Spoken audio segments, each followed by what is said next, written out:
What is going on, Miami Heat fans? It is your boy Ernest, and I am back with another Miami Heat Talk video. Excited for a few reasons, you guys. As you see, no more sling. I mean, I'm not 100%, but your boy got mobility back in his arm. Been rehabbing twice a day the last few days, busting my ass so hard to get back in this ring. I want to thank you guys for your love and support and the positive comments that you've left. Thank you guys so much. They are definitely helping. Your boy is feeling good. But I'm not here to talk about this shoulder. I'm here to talk about Miami Heat basketball. So from the last video that I posted, you guys, things weren't looking really good. Miami was sitting on a 7-11 record, 12th seed in the Eastern Conference. Thankfully, we've been able to turn that around a little bit. Miami is sitting on a 10-11 record. Good, not great. I mean, I say good, but not really great. I mean, we're 10th in the Eastern Conference. So there's nothing really to be that excited about because we're a play-in team. Nothing where we were last year. So it is kind of depressing. So the title of this video, you guys, is, are the Miami Heat mediocre this season? I'm going to say no. Okay? And I'm going to tell you a few reasons why.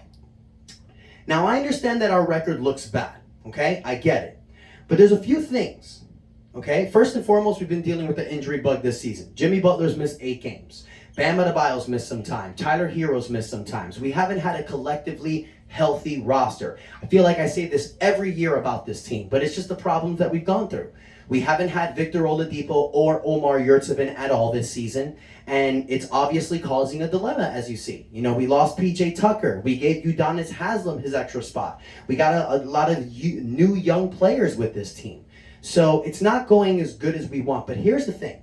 When you look at the standings for the Eastern Conference, the Miami Heat situation is not that bad, you guys. Let me explain. Now, we know who the 2 top teams are in the East. You got Boston at 17-4, and then you got Milwaukee at 14-5. They're the dominant presence of the Eastern Conference. But then after that, there's a trickle effect from the 3rd seed all the way down to Miami. From 3rd to 10th, there is only a 3-game difference. Miami's only 3 games back from 3rd seed. So tomorrow, if we beat Boston, we might bump up to 7th seed. But then if we lose the next game, we go back down to 11th. But then if we win the next day, we go up to 4th. See, that's how the Eastern Conference is going to be this year.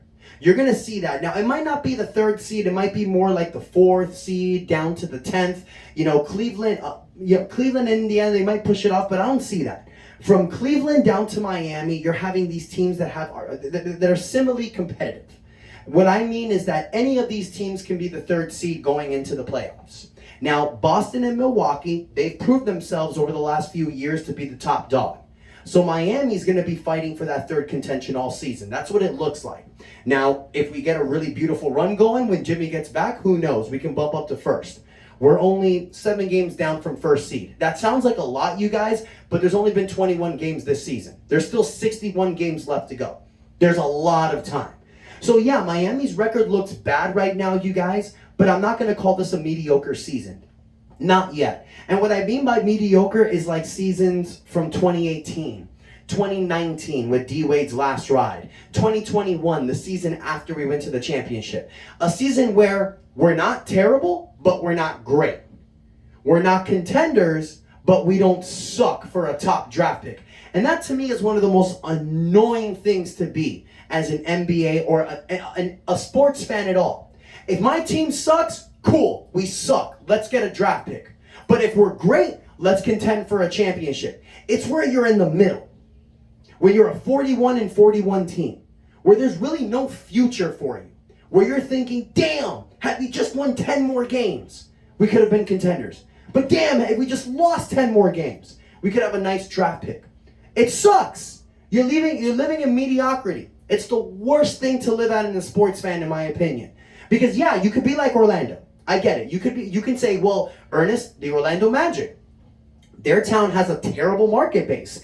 They haven't won it all, anything since Dwight Howard and then back before in the Shaq days. Miami's contending every year. Yeah, I get it. But they suck.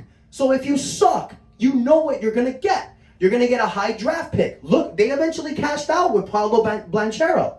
He's going great for them. So if you suck, you suck.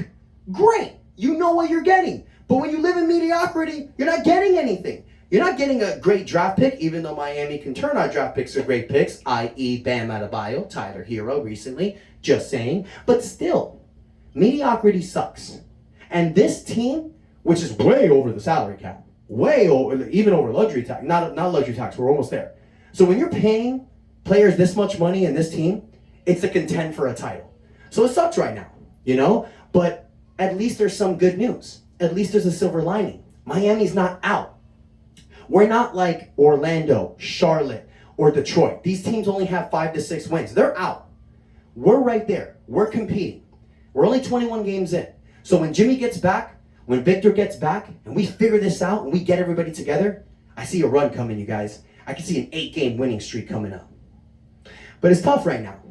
We got Boston tomorrow. We got them again on Friday. Then we got Memphis on Monday. We got Detroit on Tuesday. And then we got the LA Clippers Thursday next week. It's tough 5 games. I can see us go anywhere from 4-1 to 1-4. So these next 5 games, it's going to be the same. Because look, Miami's 10-11, but Brooklyn's 11-11, Atlanta's 11-10, Washington's 11-10, Toronto's 11-9. These teams are so close together that we saw this last year. It was like every game was a playoff game.